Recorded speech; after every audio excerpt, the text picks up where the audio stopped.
Welcome to the show. Hi, I'm Randy Jeffers, and we are live from the entertainment capital of the world, Las Vegas, Nevada. Well, we have a special guest here today, Bruce Snidek, who is a Bitcoin proponent, aficionado. What should we call you? The guy that likes them a lot. Fair enough. No, I like Bitcoin a lot, and all currencies and stuff like that. So we'll share that. Well, I think this is a show you definitely don't want to miss. Bitcoins are something that is new. It's sort of a little bit new, especially for most people, but they've been around since, I think, in the early 2000s, maybe? Right. 2000. They started off early and didn't get any traction because it was just really kept in a small circle until finally it started to exchange a little bit more. People started becoming aware of it, and that's when it created some value. So it went from a couple of cents a coin to over $1,200 for each unit. So you have to explain what the coin really means, because it's not like a physical coin, really.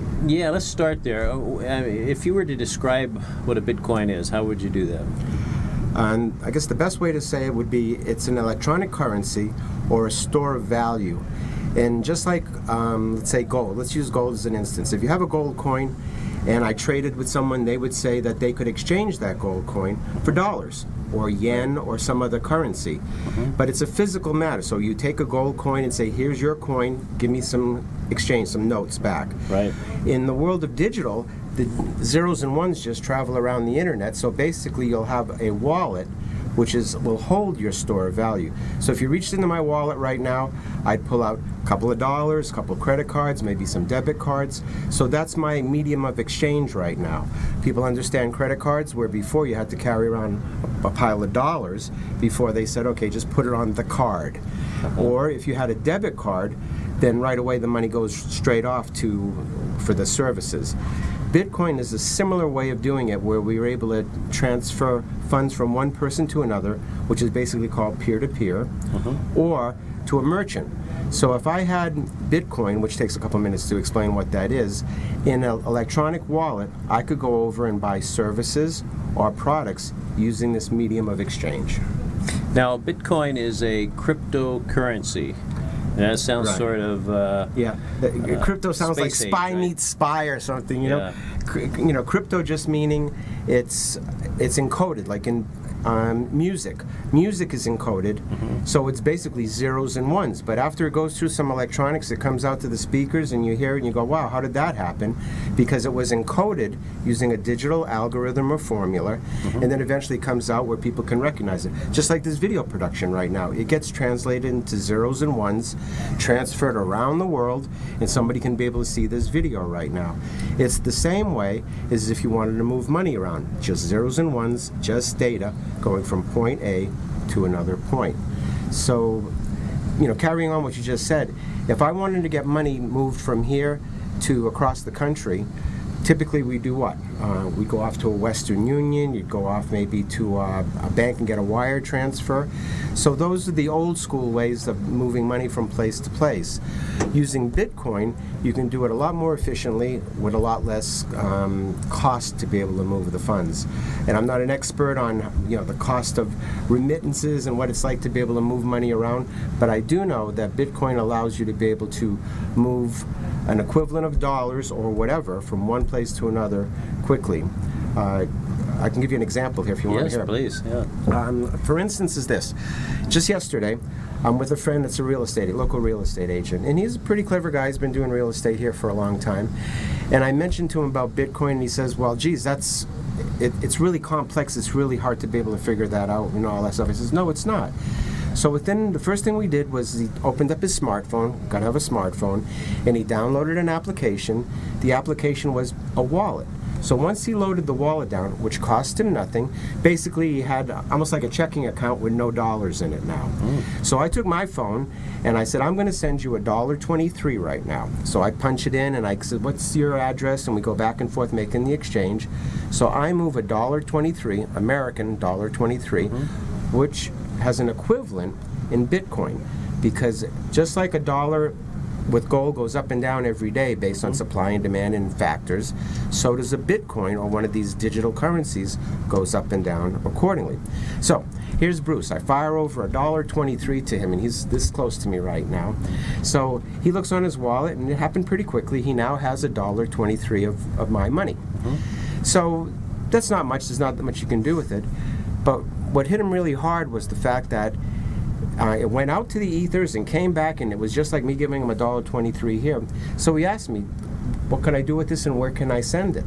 So the point was, that was really moved him a lot, was I could take that same $1.23 that I just sent you right now, and you could send it to a third world country or wherever else where you want to send it to the not that it's a third world country, but some of these other places where $1.23 really goes a long way. So he said, I don't have to go to a bank, I don't have to do anything. No, the same process that we just went through right now, you can send that same $1.23 to just about anywhere in the world, as long as they have a smartphone with that application that receives that money with an electronic wallet. That make sense? Yeah, that it sounds almost too good to be true, doesn't it? It's very space age, very modern. Yeah. Now, I understand Bitcoin is a cryptocurrency, but it's also a system. It's bigger than just being a currency, right? Right. In order to keep it, a very good point, because if you just manufacture money, who's to stop from making more money, like monopoly money? If all of a sudden you got a monopoly game and you're playing with one game, somebody else comes over with a whole bunch more monopoly money from another game, it changes the supply and demand equation, right? Oh, I've got all kinds of $500 bills right now. Whereas in Bitcoin, there's a lot of, it's called open source, so the whole community, so it's not one person deciding whether they should print some more of them or not. There's a process in place that makes it very difficult to what they call mine Bitcoin. And mining is a process which we go off to if we wanted to, that's a whole other conversation. But it keeps the supply and demand in check. So therefore, as Bitcoins come out into the market, the demand moderates the price of those. So if there's a lot of people asking for Bitcoin right now, then it causes the price to go up. If everybody's trying to sell their Bitcoin right now, the price goes down. So there's a lot of reasons. So the first thing that comes to mind is why would you want to hold Bitcoin rather than a packet full of dollars in your pocket or whatever? Recently, I don't know if you followed this at all, but what happened in Greece when there's some economic turmoils going in Greece where they allowed people only to get like $60 out of the ATM or whatever. So people were lined around the block to what? To go there and get their paper currency out so they could buy groceries or pay their rent or whatever else they had to do. Whereas Bitcoin is not subordinate to the banks or to one party, where it's actually an exchange worldwide. So you're able to use that to the same people that were standing in line, if they had Bitcoin in their electronic wallet, would have been able to do a peer-to-peer exchange or found someone else, just as though they had little gold coins or whatever, and said, you want one of these? I'll trade you one of these for whatever services or products they wanted. So it's a fascinating field, and I want to hear more. But before before we do that, I know that you have an opportunity, a business opportunity, a way to that all of us can participate and maybe make some money from the Bitcoin industry. And let's give your website out first. We'll do a little commercial here. Sure, thank you. And you can go to a website, www, and go to Gladia Coin, not with an S, singular, gladiacoin.com / if you wanted to reach me, then easy time, 6 characters, E as in electric, Z, T-I-M-E, easy time. So it's gladiacoin.com. Okay, let's spell that out so that everybody knows. But if you got your pencil out now, it's www.gladia, Gladia, coin, there's no spaces or anything, COIN.com, and then / easy, so E-Z, T-I-M-E, easy time. Okay, now, great. Let me clarify that, because that is a self-replicated website, or it's a portion of a website, which is my extension associated with the company. Now, I should clarify that I'm, independent agent. I'm not the, one of the managers or presidents or any, title within the company. But I found them to be a company that allows me to be able to grow my Bitcoin a little bit faster than other areas. So if you want to go into that section, I can tell you a little bit about. Yeah, let's talk about, you mentioned mining. I know it's a very complicated, I mean, you could probably talk for hours and about but it'd be very complicated and probably hard for most of us to listen to. But real quickly, just for the layman, if you could describe what mining is in Sure. just a short time. Well, computers are fast. They're able to do things at incredible speeds. When people think of mining, they think of digging, a shovel and pulling ore out of the ground. But back to that supply chain. If you could just take a printing press and print dollar bills, then all you would need is a very, very fast printing press to print more of them, right? Just like a fast copier. Prints 20 pages or 50 pages a minute. So the people that devised this Bitcoin strategy said, we have to keep the supply chain in check. So what we'll do is create some sort of mathematical formula called an algorithm that's kind of difficult to be able to solve. So if I said to you right now, what's 3 times 5 times 2, you'd go da-da-da-da-da, and you come up with an answer. If I gave you a real incredibly long formula, it would take you that much more time to solve that formula. Well, as computers get faster and faster, they've built into the system to make those algorithms or those ability to solve problems very, very complex. So whereas as processing and speed power computers get faster, the challenge is to be able to make more complicated riddles or questions or whatever, answers to algorithms to be able to solve that. So as one side of the equation gets faster, they make it more difficult. So that throttles or basically brings Bitcoin into the market at a slow rate rather than all of a sudden somebody saying, here's a whole bunch of them right now, which would cause the supply and demand chain to fall. So I believe, I could be wrong on this, but I believe there's supposed to be like 30 million of them minted over time, and then that would stop. I could be wrong on that number, but that's the number that sticks in my mind. At that point, they will stop minting any. So it's just like anything else. It reminds me always of the old collector pennies, like the old 1909 pennies and all the ones that had collector value. They don't make any more of them. Wheat straws, yeah. Wheat straws, right. So those penny became, how much are they worth? They're worth a penny to the U.S., right? You go and you get 100 of them and you'll get $1. But you'll find people in the open market that look at that and say, wow, that's a beautiful penny. I'll give you $1 for it. I'll give you $100 for it. What's the supply. Or you go to the coin collector and he has a value. Right. Yeah. So here, I always think of this way. It's like this wonderful thing that was growing up, this 1909 SVDB penny, right? It was just so special and it was worth hundreds or thousands of dollars, whatever. If someone were to find rolls and rolls of those in San Francisco where they were minted, and somebody goes underneath and they go into the garage and they lift up a couple boxes and they find thousands of these, what would happen to the value of that penny that you have and everybody else that's been collecting? It'd probably nosedive, right? Probably because go down, the supply. Whereas Bitcoin, you can't make any more of them. They come out, they're throttled out slowly. That way, it's as they come into the system, being mined, just as you said, then what happens is they're on the open market. So if a lot of people want them, it drives the price up. If a lot of people unload them and just say, geez, I want to be able to sell the ones because I made a profit on it, then it goes down. And this company, Gladia Coin, has worked the system. If people that understand, if the audience understands Forex trading, they'll understand that there's a way of being able to make money based on the exchanges of different currencies. As they go up and down, the dollar against the yen, or against this, against that, they can trade all those currencies, and generally they make money doing that because they use computers to be able to, manage the buy and sell orders. This company, Gladia Coin, has been reported, the way I understand it, to do exactly the same thing with Bitcoin because of the fact that there's a lot of fluctuation. It goes up, it goes down, it goes up. So if they can manage the difference between the highs and the lows on given days, they're able to pull money out of that to be able to use. So the strategy with Gladia Coin, the way they do this, is to say, give us not dollars now, give us a Bitcoin or a portion thereof, because I guess your audience should know that a dollar can be broken into 100 pieces, right? You got $1, you can break it into 100 pennies. Right. You can't get anything smaller than a penny right now. Whereas a Bitcoin, I think it has like 10 digits or something. So, So you can go off and say, when I gave my friend the $1.23, I was giving him a very, very small fraction of a Bitcoin. I think Bitcoin has been vacillating around 1,200, up and down, up and down.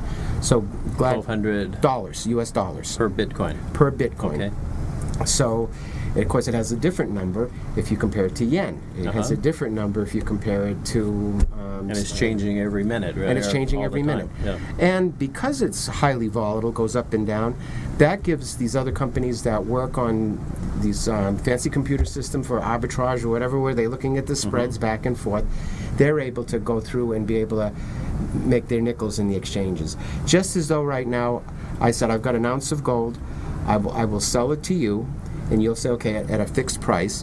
Now, if you go over to sell it to someone else, they'll probably give you less because there's something in the exchange. They want their nickel for being able to make the exchange. So if you can do those exchanges fast and be smart, you'll be able to make some money. Now, I'm not smart enough to be able to write computer programs for algorithms for all this, but I have recognized a company that is pretty clever in how they're doing that. So if you'd like, I could explain what they... Yeah, please.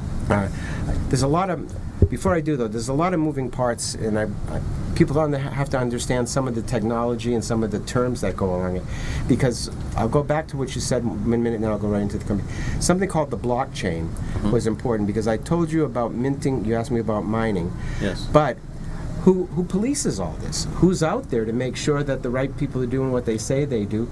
So they've created this thing called blockchain, and that's actually is just the method that Bitcoin uses to be able to monitor to make sure that the coins are moving properly between person to person. This blockchain can be used for a lot of other things like smart contracts. So when people start looking at one thing, it leads them into another, into another. That's why I'm excited about the technology, because my background was computer programming and the ability to make sure that when you move some data from one place to another, it didn't come like sort of close, it was exactly. Because if you're starting to move large volumes of money, you can't just say, we missed a penny here, penny there, sooner or later. So this blockchain is important. To 10 digits. To 10 digits. I was at a friend was, they would say, anybody here own any Bitcoin? Because it was like 10 cents when it originally came. The guy raises his hand, he says, I have $20 worth, right? And he interpreted it as the person bought $20 worth of Bitcoin when it was 10 cents a coin. If that's the case, he has a lot of money. He didn't. He bought $20 worth of Bitcoin, a fraction of one coin, $20 worth, at when it was $1,200. I see. But there are people out there that actually were early adopters of Bitcoin, and you'll find them every now and then that said, somebody told me to put in $100 or $200 in Bitcoin, and they bought it at 10 cents, 20 cents, and now it's sitting there. They're millionaires, and some of them just don't know it yet until they find out. They look in their portfolio and find some Bitcoin. Interesting. Okay, so for the average person, for those of us that are watching, how do we use Bitcoin? What does it really mean to us? Well, besides the ability, like I just said, to exchange quickly from peer to peer. But how would I do that? How if I'm just a regular guy, have a job? Sure. How do I do it? The first thing you would do, I'll go to the classic example. What I did with my buddy who's a real estate agent. I said, you have a smartphone. I have a smartphone. Download this app. There's lots of different wallets, so there's not like just one wallet that's an international wallet. You can have just like there's many different kinds of banks. So it took him a minute. He downloaded an e-wallet. At that point in time, I said, now send me a request that you want some Bitcoin. So he sent a request. Now I have the option of saying how much I want to send them. I could send them $1.23 or $23. So I chose to send them $1.23. So all we did at that point in time is he sent me like a long number, a string of letters and numbers. He sent that over to me. That was basically his wallet ID. Just like a social security number would be to a person, this long string of numbers is just like his bank account number. So I took that number and I cut and pasted into my wallet, and then I put in a number that I wanted to, and I hit send. As soon as I hit send, now we're waiting for it to land, going through the blockchain, through all the ethers and the clouds and everywhere else, until it lands on his wallet. Now he has $1.23 in Bitcoin. Now, later in the day, he says, how come I have $1.64 there? I said, because the exchange rate has changed on Bitcoin to dollars. So he made himself a couple of pennies because it went in the right direction. Equally as bad, he goes, how come I only have 99 cents here? Because it went in the opposite direction. So, to address your question, now he has $1.23 sitting on his wallet. What can he do with it? Okay, there's lots of options. There's a couple of websites if anybody wants to reach out to me where they can get credit card. I don't want to promote just one specific, credit card company or whatever. You can get debit cards with these or credit cards. So the same thing that you use your debit card for, to go to Walmart, to go to get your coffee, to do anything with, is exactly the same.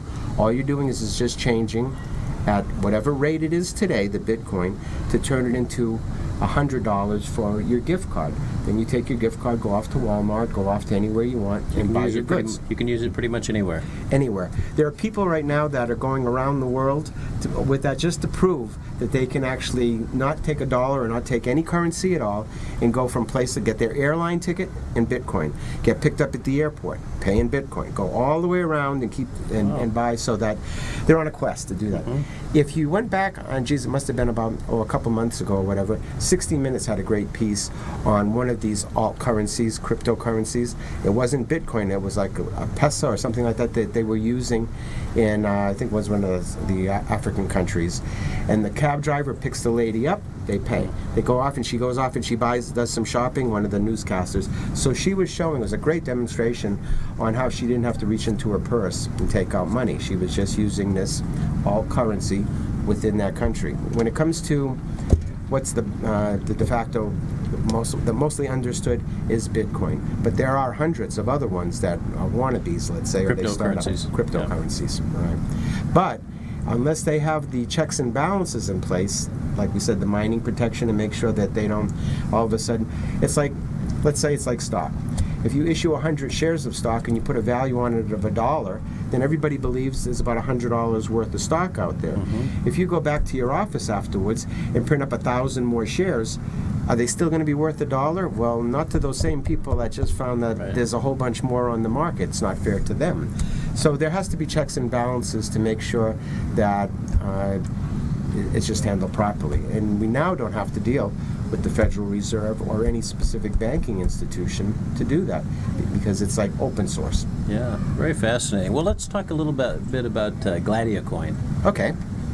And Gladiacoin is a company that has found a way to be able to use Bitcoin. So a person would say, like me, for instance, says, I'm going to give you the use of my coin. So I'll give you either a fraction of a coin or more of a coin. So I got anywhere between $50 to thousands of dollars, many thousands of dollars, if you want to say, use my Bitcoin right now to do your trading and move monies around. Now, what's our agreement?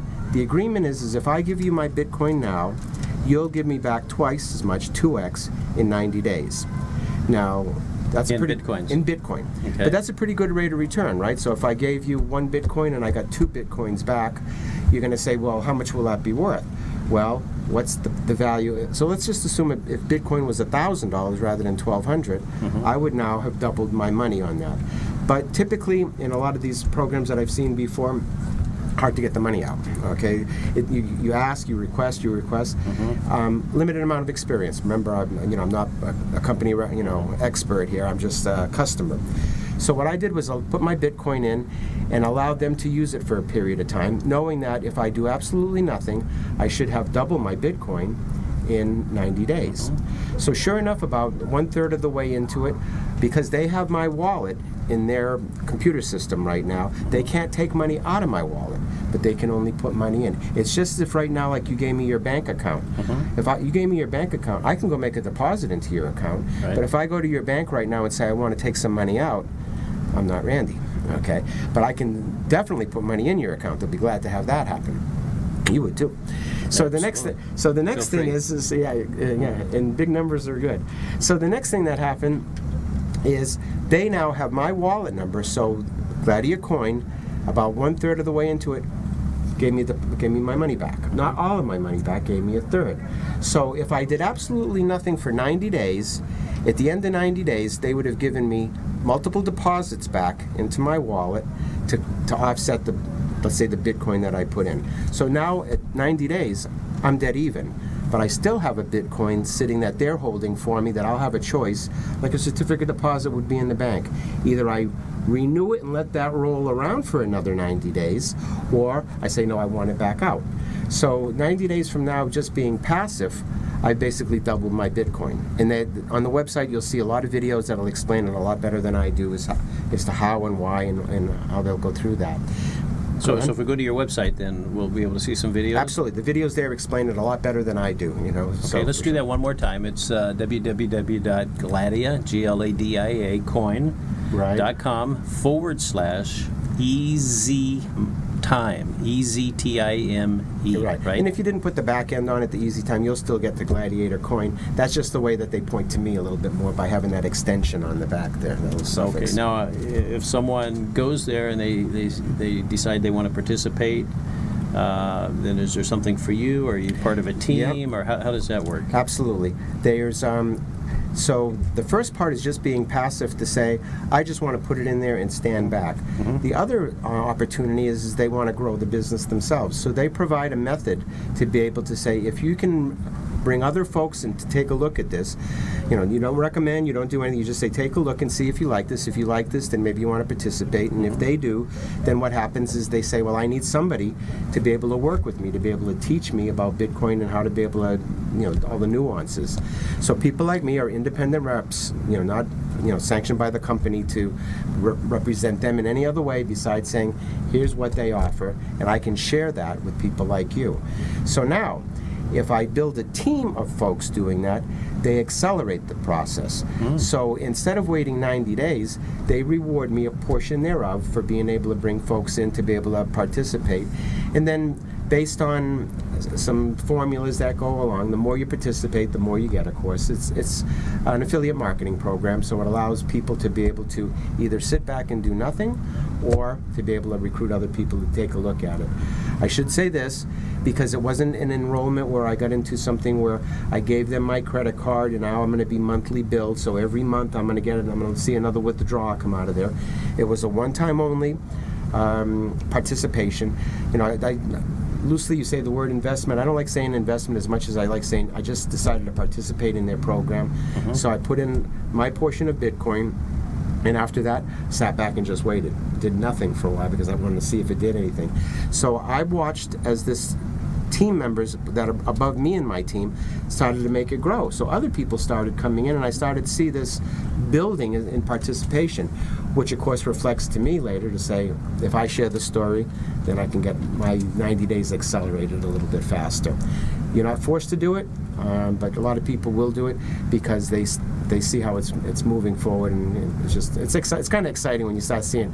If you go into your bank and you go in and say, what did I get for an interest rate today? And they say, well, we're paying 1% a year, so here's yours. You've got $500 in there. Here's the penny that we just gave you for your interest.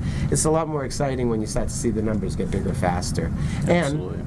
And Randy, the important thing is in the social aspect, you start meeting people, like-minded people that like Bitcoin or whatever, and it's just a way of meeting people that are not the same 8 to 5 that a lot of people do. The people that are more entrepreneurs, they're doing things, they're investigating. And that's all I can tell people right now is I'm not recommending do anything besides investigate.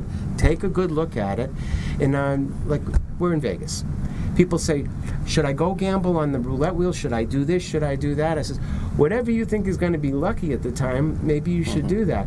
But I always caution them and says, don't take all your money from your mortgage payment and go to the casino and expect to double it, because that just may not happen. Right. The best thing you can do is look at it as entertainment. If you take $50 or $10 and you're playing a penny machine or a dollar machine or whatever you do, if you look at it as that as entertainment, then that's cool. If you look at it as this is an investment, I better double my money right now or whatever, then I think you're looking at it the wrong way. Look at it as entertainment with a lot of upside potential. Oh, that's great. That's really good advice. Now, I know, Bruce, that you have some friends that are involved in Gladia Coin, and some of them are making some pretty amazing money, right? Tell us a little bit about that. Well, the folks that really go after it, they decide not to, I'm more passive than anything. I sat back and said, my analytical side of me says, I really want to sit back and watch this for a while. After I seen it develop, I started talking to some of the folks that are in affiliate marketing programs, and there's lots of them out there that say it's the best thing they've ever seen because they don't have to have a garage full of inventory, so they're not sitting with a lot of product there. Second of all, the website is really elegant. The cost of entry to get in is very small. Once you get in and you see it, you'll say that they've got their act together as far as being able to report where you are. The other thing that's pretty significant, and I'll get back to the people in a minute, is that they don't make you go through a lot of hoops. Like every day when you wake up, make sure you have your cup of coffee and hit these 3 buttons and do this and do that. Otherwise, everything goes away and you got to start from beginning. So you can really just let things ride and not have to worry about micromanaging things. Some of the folks that I know are building strong organizations. So instead of taking this 90-day period for them to be able to mature their doubling, they're able to do it in days. So they're able to get in and find some folks together that are, it's a formula that they use called a binary system that finds people, and then once you match those up, other people come together and you get paid for that, because I find you and I find someone else, they come together, they both join, then the company rewards me a portion right away into my wallet for having done that. So I don't have to wait and say, when are the checks coming out? It's in Bitcoin. Bitcoin means it can travel very, very quickly. So the same thing that I sent my buddy the $1.23, he could have sent that right back to me in a heartbeat. So we could have been playing ping pong with $1.23 back and forth like this a lot. So therefore, it doesn't have you don't have to say the check's in the mail when it comes 3 days from now. Now let me ask you, if you had done that, if you had sent the $1.23 back and forth, are there fees associated with that every time you do it? It's marginal. Okay. So to send them $1.23, you're going to find that different wallets will command a little bit of that portion, but it's minute. It's not nearly the percentages that credit cards take or wire transfers or anything. It's meant to be basically peer-to-peer, because all it is just electronics. You don't need that third party there sitting there to be able to handle it. And that's why banks are the way they are. Nothing wrong with banks. My mortgage is with a bank, so well, there could be soon. Yeah, they could be. It could be the Bitcoin, Sure. the Bank of the Bitcoin. There's a lot of them out there that are saying we don't need brick and mortar to be able to do that. All I need to do is to say, do I really need to sit across from a banker to be able to say, am I approved or disapproved? Right. All I do is, and if I'm disapproved, they'll send me a letter and saying, no, you're not. Or they'll say, come back in the office, now you've got to sign some documents. So with this blockchain, it allows people to use, again, this is a little bit away from Bitcoin, but it allows smart contracts to be done where 2 people agree. It's like an escrow company. If I do what I say and you do what you say, then the deal is executed. And it doesn't require lawyers and contracts, so there's it's basically bringing some government back to the people, or at least the transactional side of that, you know what I mean? Well, speaking of the government, what's the government's view of Bitcoin? I can't really speak. I'm not a government official to speak for it. But the word on the street is that they're certainly allowing. If you look at just the United States, we're behind in the Bitcoin acceptance. Japan, I believe, just declared it a currency. So now you can pay your utility bills or anything else, or you can buy and trade and stuff with Bitcoin rather than the currency themselves. So there's a couple of websites to go out. I'll just tell those out to your viewers. I would look at Coindesk, COINDESK.com. That's a good one to talk about Bitcoins. They have a lot of relevant articles with that, so you'd like that. Of course, the Gladia coin one I just told you about. And then there's WRLD, WorldCoinIndex.com, and it'll share a whole bunch of the other ones. You'll see Bitcoin is generally at the top because not millions of billions can be traded in the course of a day in Bitcoin. And my $1.23 that day was just a part of it. Now, if someone that's watching us right now is really interested and says, hey, I'd like to learn more, but I need my hand held a little bit, is it possible that they could contact you? Oh, absolutely. I'd love it. Okay. There's a lot of information out there, but there's a right way to do that. And straight away, you watch out for the folks that, are very anxious to be able to make you and your Bitcoin part, right? So now, is your email on the website? Yes, it is, as well as I think we were going to put it on the screen here as well. Yeah, let's go ahead and give that out if okay, I can do that right now, because that's the easiest way to get me. If I could give my phone number, but the phone rings and it's difficult. Just go to Vegas, VEGAS, and then Gladia, GLADIA. Vegas Gladia. So it's Vegas Gladia, @gmail.com. Okay, that's pretty simple. Yeah, I tried to make it simple. And here we are in Vegas, and we're talking about Gladius. All right, and just say, hey, Bruce, I want to... And now if they live here, could they just meet with you? Maybe have a coffee with you? We have. There's little meetup groups that we have where there's a lot of folks that have certain disciplines. Like, there was, it was years ago, somebody was selling their house. They wanted to sell it in Bitcoin. It was on the front page of the business news. House, I think it was like a $400,000 house, and they wanted Bitcoin. But obviously, why did they want that? Because they wanted the notoriety. They wanted to see their house on a front page. So what does that mean? A lot of viewers, right?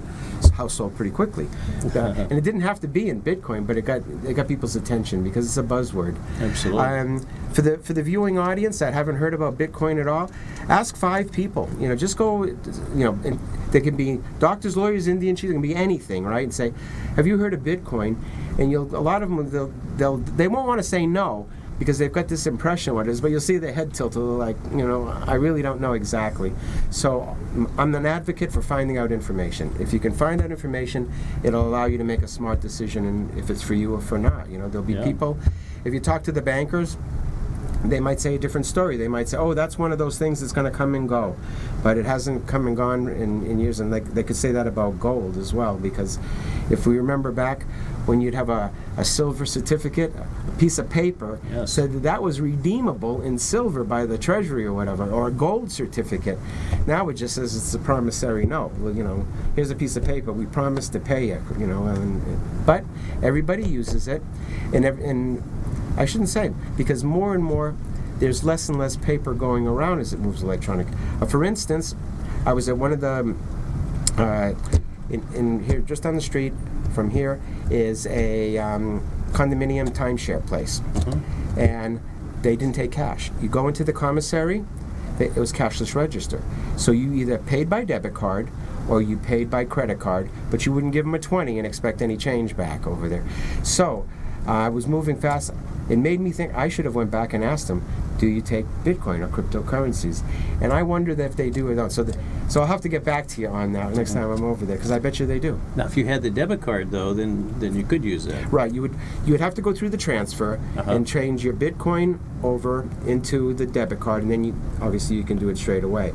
Some of them, if you go off to a couple of the websites I'll show you later, is you can change it into any card that you want, or the debit card.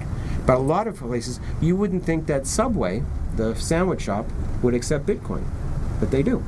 You wouldn't think Starbucks, the coffee shop, would accept Bitcoin.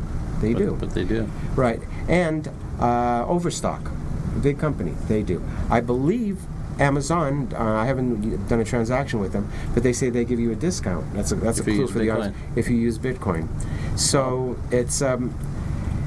I think Microsoft just came on board with using Bitcoin. Yeah, it's an interesting thing where it was before when, I guess my analogy is when I watched phones come out. The first phone that I seen of a guy, he was in the supermarket, he had this phone, it was like a big walkie-talkie, and he's showing off a little, honey, should I get this bread, or should, he's talking really loud, right? Because it was new technology, he was excited about it. And everybody looked at him and says, well, what does he need a phone for, right? To get a note from the wife on bread or not. But he was showing off a little. It was kind of neat. Now, you can't pry the kids off the phones, you know what I mean? It's like, for my son to go outside without the phone being charged, it's like I'm asking him to go out there in the cold without a jacket on or something. That's right. It's just so funny. It's become a necessity now. Yeah, well, very interesting. This is just a fascinating field, and I was listening to the news this morning, and Bitcoin was the subject. Apparently, Russia has now legitimized it, or is in the process of legitimizing it. So, it's happening all over the world, isn't it? Yeah, it certainly is. Another thing, ATM machines. ATM machines. There's lots of them in the city. I think Mike Tyson just put Mike Tyson just put his name on on a brand. So he's branding some of these ATM machines that'll go around. Now remember, these ATM machines are not from the banks. They're from a private source that is saying, here's an ATM machine. If you want, put in dollars or put in a credit card or whatever, and we'll load onto your wallet, back to your phone again, these Bitcoins. Or if you're in a pinch right now because you just need dollars or whatever, you can take that, go to the ATM, subtract the money from your wallet, on your phone, and spit out dollar bills. So you're able to say, in a pinch, I just need a $20 bill. Okay, all I've got is Bitcoin. The ATM will do that, and they charge now. Those, as far as that goes, there's a pretty good exchange rate on those. They need to be able to make a couple. They do have to make their profit for that. But I know smartphones have e-wallets already loaded sometimes, and does it matter what kind of e-wallet it is? Certain ones are more friendly for others. Like there's, if your audience might understand Apple Pay or whatever. There's a lot of companies that are saying, why don't we get into the cryptocurrency business so that we'll get people adopting our unit of measure, being this cryptocurrency. So you'll find all these other ones sprouting out. But as far as the de facto standards, it's Bitcoin. Now, if you're in Apple Pay and you're able to do that with certain vendors, it's the same thing. All you're doing is making an electronic transfer of funds from A to B without having to reach into your pocket. Here's a 20, give me some change.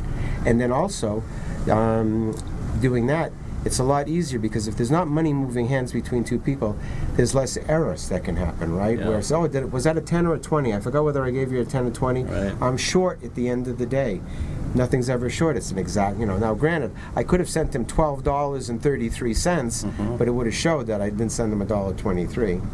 And then there's so many professional people that I believe are starting to come into awareness. Like, for instance, I talked to my tax accountant.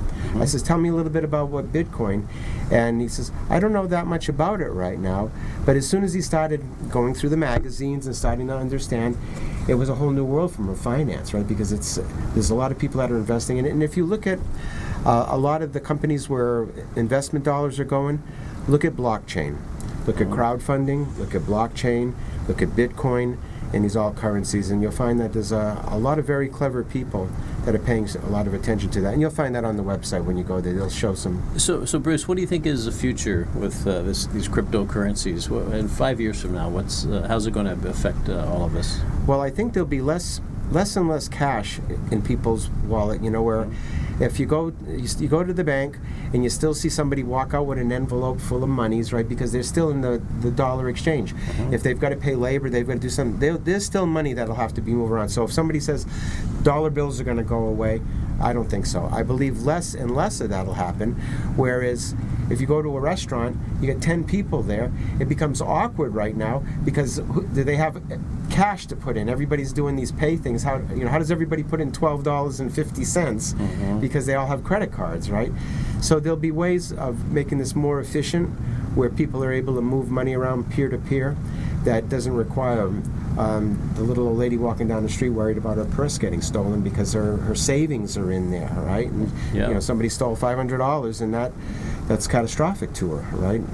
Well, you can take your smartphone and the bump technology, you can just touch something and it automatically transfers. But that's money from a bank where you're going through a third party, right? Right. But with you're bypassing all of that. Near-field communication, the ability for one device to be able to be close in proximity to another device and make that transaction, that's there, okay? Right. But permission-based, just because I say your wallet's next to my wallet, it's not like you can just suck all the money out of it because it's close. There has to be checks and balances, and they're saying, there's a request to take money out of your wallet, Bruce. Are you willing to say yes to that? And if so, for how much? So, whereas a lot of companies right now, they can go into your bank account and they say, can we automatically hit your bank account for your mortgage or for whatever your monthly, and you're allowing those folks to do that, right? To say, sure, my mortgage is due on the 10th, just go into my account and just take it out. Before, you used to have to go to the bank, right, and count out the hundreds, right? Here it is, or send a check in or whatever. It's an electronic age. We're moving straight forward where also accountability. As a businessman, if he's conducting business in this area, it's all audited. You have every transaction that you want down to the penny if you want. So that's where my tax accountant said, well, that's pretty great for tax accountants to be able to know. It's not like, give me all those little pieces of paper that you've been collecting from all this stuff, and some you paid cash for, some you mix and match. So it's accountability. The world is changing quickly. Yeah, it is. So quickly. Yeah. Well, listen, if you're at all interested in this, and this is such a fascinating subject, give Bruce a call. Just email him first, and he'll just say, hey, Bruce, call me, or give them your number. Is that a good way to do that? Absolutely. Okay. And here's the deal: is I should say this: Gladia Coin is an international company because of the fact that Bitcoin, as I said before, could be moved from here to Paraguay or to everywhere. Everywhere. That means it's an international opportunity, not just here. Absolutely. I am in Vegas, and I'd love to be able to meet with people that are like-minded. Well, we're almost out of time, but real quickly, give us that email address one more time. Vegas, VEGAS, then Gladia, GLADIA @gmail.com. VegasGladia@gmail.com, and just say, hey, Bruce, saw your show, and love to meet with you. And do they buy the coffee, or do you? I'll buy it. Okay, I'll pay, and I'll buy it in Bitcoin. Fair enough. There you go. Well, Bruce, thanks for being with us. Oh, Randy, it's been a pleasure. It's always good to see you, and thank you for great information. Thank you for sharing this information with your audience. Absolutely fascinating. And we'll see you next week, same time, same place. Bye-bye, everybody. Thank you.